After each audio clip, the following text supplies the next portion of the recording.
الرحیم الحمد للہ رب العالمین والصلاة والسلام علی سید الانبیاء والمرسلین ابی القاسم محمد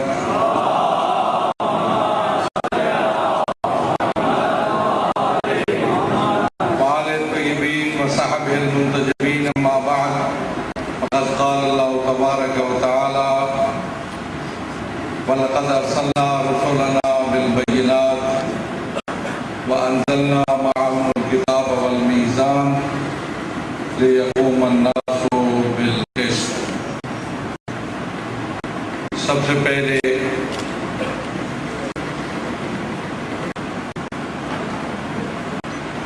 امام خمینی رضوان اللہ علیہ کی روح کی شادمانی کے لیے سورہ اخلاص اور سورہ فاتحہ اور سورہ اخلاص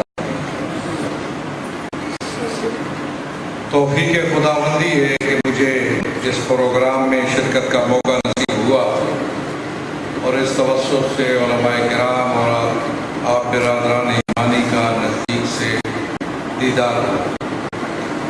میں سمجھتا ہوں کہ ضرورت اس بات کی ہے کہ امام خمینی کی زندگی، ان کی سوچ، فکر اور ان کی اور ایک بہت طویل جد و جہد ہے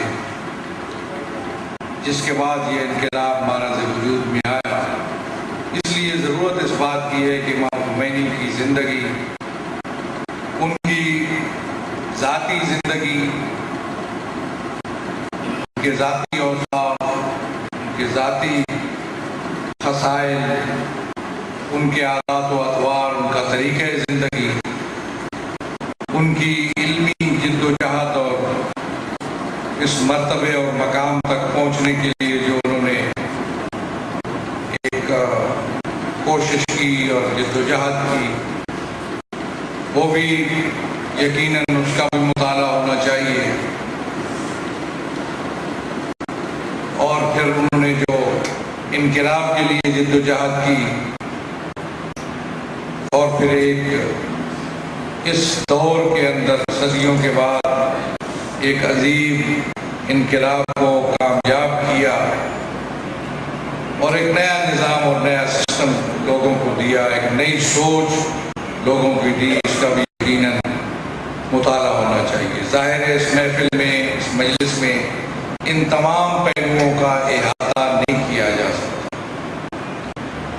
ان کی ذاتی زندگی کے بارے میں بہت لوگ جانتے ہیں اور ان کے اندر ان کے اپنے جو ذاتی اوصاف تھے، جو ان کا تقویٰ تھا، جو پاکیزگی تھی، جس طریقے پہ سادہ زندگی تھی ان کی، جس انداز پہ ان کی منظم زندگی تھی، نظم تھا ان کی زندگی میں،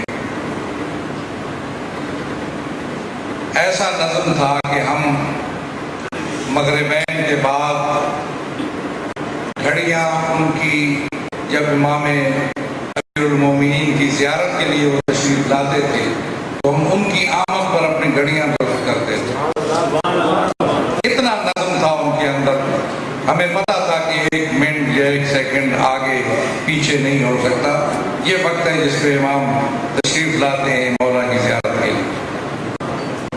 یہ ایک مثال تھی۔ اور اسی طرح درس و بحث کے اندر، زندگی کے دوسرے میدانوں میں، گھریلو زندگی کے اندر، اپنی جو زندگی کی جو انسان کی جو ضروریات ہیں اور جو زندگی کے جو مسائل ہیں، ان کے اندر بھی انتہائی نظم و ضبط اور پابندی تھی ان کے اندر۔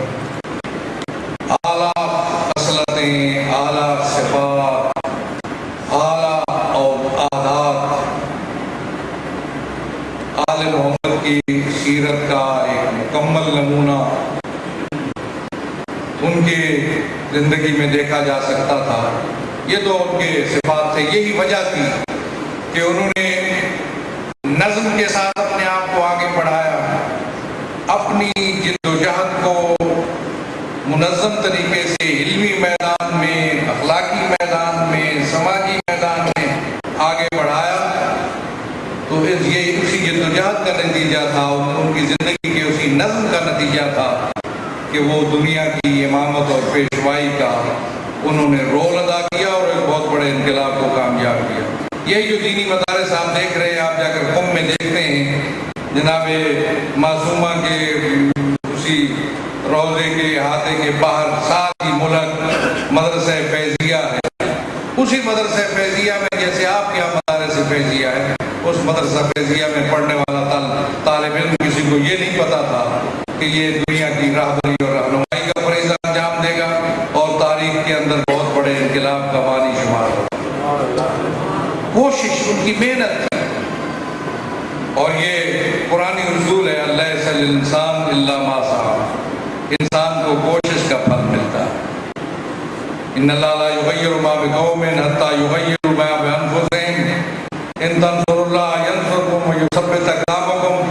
اصول فطرت ہے کہ آپ کوشش کریں گے، آپ محنت کریں گے تو اللہ تعالیٰ آپ کی کوشش کو باثمر بنائے گا اور نتیجہ خیز بنائے گا. ان تنصروا اللہ، یا تم اللہ کی مدد کرو گے تو اللہ تمہاری مدد کرے گا. اسی اصول کو اپناتے ہوئے امام خمینی نے اپنی زندگی کو ایک نظم کے ساتھ آگے بڑھایا اور اس کا نتیجہ ہم نے دیکھا. وہ چیزیں جو اس دور کے اندر ناممکن تھیں، سکڑ رہا تھا مذہب کا دائرہ. مذہب چند رسموں تک اور چند عادات و اطوار اور طور طریقوں تک محدود ہوتا چلا جا رہا تھا. مذہب کا وہ اصل تصور، مذہب کا دین کا جو اصل تصور ہے وہ دھندلا رہا تھا.